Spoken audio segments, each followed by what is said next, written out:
Ladies and gentlemen, this sounds like a movie plot. 2 months before the US presidential elections are held, alleged Chinese spies have been caught in none other than the offices of New York governors Kathy Hochul and Andrew Cuomo. Linda Sun, former high-ranking aide, has been charged with acting as an illegal agent of the Chinese government. Sun, along with her husband, Chris Hu, are accused of engaging in a web of activities to further Beijing's interests in the United States in exchange for millions of dollars in illicit benefits. Now, reports suggest that Linda Sun held different jobs during her 13-year work tenure in the New York State government. She was in charge of business development and Asian American affairs. But as per the federal prosecutors, her real focus was doing the bidding of the Chinese government, including an important mission: preventing officials from Taiwan from gaining access to the governor's office.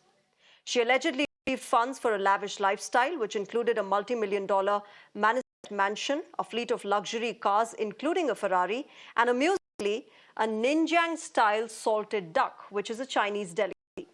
Their assets included a $2.1 million condo in Honolulu, a 2024 Range Rover, a 2022 Mercedes, and tens of thousands of dollars in various bank accounts. Her husband, Hu, has also been hit with a host of charges, including money laundering and bank frauds. Even though the couple has pled not guilty in court, the revelation has raised concerns about potential Chinese interference in the US elections and the expanding network of Chinese spies across the world. To talk more on this, right now I'm joined by Ray Locker. He's a journalist based in the United States as well as an author. We're also expecting N.K. Sood, former law officer, to join us on the broadcast.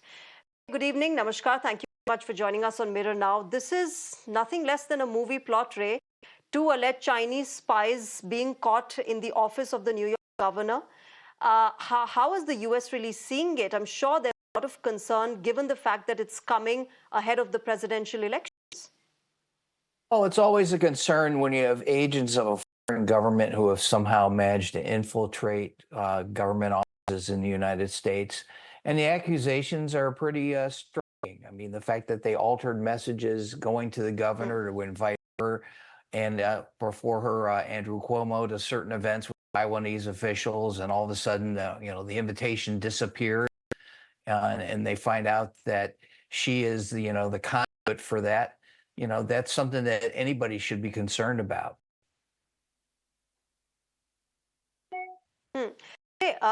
This also comes ahead of reports that suggest that the United States might be naming and focusing on Russia as far as interference in election is concerned. And this saying, as per a CNN report, which comes just hours before Attorney General Merrick Garland is due to make public remarks at the meeting of the Justice Department's Election Threats Task Force. Clearly, not just Russia, but now the United States has to look at a Chinese threat as well. Sure. I mean, with social media, the lines of communications are wide open. You can penetrate the U.S. psyche with messages from China, Russia, Iran, you name it, by using, fake bots and other accounts on Twitter and other social media sites. And it's much harder to track. I mean, we saw that in 2016 with the Russian-funded advertisements that penetrated Facebook, spreading disinformation. So it's definitely something to be concerned about. I don't see that necessarily tied to this case. Clearly, the Chinese are working on a variety of fronts to gain information, and that's nothing new. But when stuff like this happens, it's definitely of concern. Now, remember, this couple got fired, or she got fired in 2023 after they found a number of irregularities. And it's, rather stunning to me that people didn't pick up on this sooner. I mean, state government officials do not make that much money. They probably get paid less in a year than it costs for a 2024 Ferrari, for example. So how did they accumulate enough money to buy a mansion in Long Island, or all these different cars? I mean, anybody would see that on a face would go, what's up with that? And clearly somebody did notice a problem. We don't know exactly what the thing that tipped off authorities was, but there was obviously a problem that led to an extended investigation in this indictment. Which is what I was coming to next, Ray, that how is it possible that nobody saw this coming? Nobody suspected her of misconduct earlier. And I want to understand from you the entire process through which such aides are recruited at the governor's office. In this case, of course, it's Kathy Hochul. But, help me understand, I'm sure there are background checks done. Is this entire thorough process that is done to recruit such aides? Sure, but at the beginning, I don't know what kind of job she had when she first entered state government. It was probably at a much lower level. And, New York City, New York State is filled with people from all sorts of different ethnic and national backgrounds. So they would get hired. She did Asian American liaison and outreach to the Chinese business community. So that would seem like a natural fit.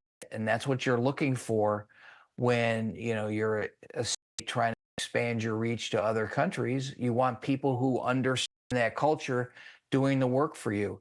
Now, whether she was an asset of the Chinese government at the moment she was hired or that happened later, I don't know. And also, we've had a history in this country of pointing the finger at people of foreign origin, saying you must be a spy. In the late 1990s, we had a scientist named Wen Ho Lee of Chinese descent who was falsely accused of being a Chinese spy. And, that was ultimately resolved to the embarrassment of the US government. So, we try not to assume that people are agents of a foreign government. We hire them, and that's what happens when you have, a democracy made up of people from all around the world. Okay. Ray, given the fact that this comes ahead of the US presidential elections, obviously the US will be looking at a potential Chinese interference threat as well. But as far as the two sides are concerned, the Democrats and the Republicans, we've seen Kamala Harris mention China only once during her DNC speech. Topics of Taiwan, Uyghurs, Tibet, all of these were probably very strategically not mentioned in her speech. Does that give out also a message that if Kamala Harris wins, she will be looking at recontouring and reimagining the China-US relationship, which was strained during Trump's regime? Well, I think it would be only natural to make some adjustment to the Chinese relationship. Whether that means she's going to be soft on China, I don't think so. I don't really know the reasons why she didn't talk about the Uyghurs or other people or other issues with China in her speech. I'm sure that if she gets to be president, she's going to take a similar line to other administrations. Because, China is one of our major clients, but also our major competitor. And it's only natural that we would look at them as, a nation that we need to be concerned about. And so probably don't see a whole lot of difference, with her and Biden. Trump has been all over the map on China. He either loves Xi Jinping or he doesn't love him. And so, I would imagine that she's probably going to have the same as Interestingly, Biden with Ray, maybe some when Biden adjustments. administration came to power, most of the policies that Donald Trump had followed during his regime were sort of followed during the Biden administration as well as regards to China, considering that there was a trade war and there was a stressed relationship. Those policy measures have still sort of continued. Many of them, yes. And I think they probably looked at him and said, hey, this is something that Trump did that makes kind of sense, particularly when it comes to things in the technology sector. And as the United States is trying to do more with renewable energy, and China is a leader in like solar panels, I think that's something that has definitely happened. The relationship with China is one that's going to be with us forever. I certainly don't think we're ever going to go to war with China. That would be a disaster. Our economies are intertwined, but we have different views of the world. And so, that's going to be a push-pull in terms of policy toward China. Okay.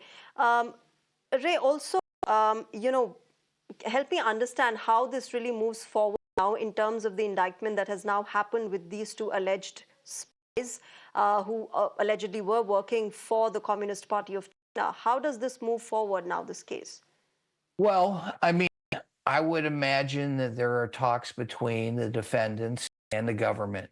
including the intelligence agencies. Basically, tell us if there are any people out there. We're going to cut you a deal. If they get them to flip and identify other people, that's something that clearly any intelligence agency would be trying to do. I think we all believe that these are not the only two people in the United States who are doing this. So there's a bigger target out there, and it's probably not these folks.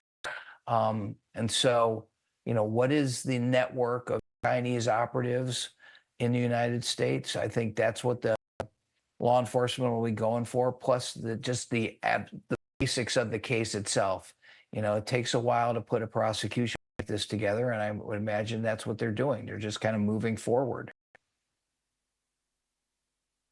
Okay. My last question, Ray, to you. I'm sure there is a lot of work behind the scenes that is happening as far as the potential election interference threat is concerned from various countries to the United States. But overtly, what's the administration doing? What are the authorities doing? Is there something that is done publicly as well, told to the citizens of the United States to, be aware that this might be an election interference? Well, I think we'll see some of that today. If there's some new policy announced, that there will be a warning that this is happening. I mean, people have been talking about this for a long time. And, whenever there's talk about disinformation, you see like the Trump campaign saying you're trying to cut off information that supports our voters. I mean, even on the Democratic side, I just read a story today that Iran is doing things to attack Trump. And so some people may like that too. Bottom line is foreign interference in the United States elections is illegal. It's a way of manipulating voters here who are already manipulated by all sorts of messages. So, it's something that we need to be on the lookout for. Look, I think any sovereign country in the world does not want foreign interference. And I know that's something that the United States has been accused of legitimately for a long time, as the CIA has been involved in foreign elections around the world for decades. So nobody likes it. We don't like it. And I would imagine we're going to hear more about it in the next day and the next coming weeks until the election. All right. All right. We'll leave it there, Ray Locker. Thank you very much. Always a pleasure to have you on Mirror Now. And thank you very much for sharing your perspective.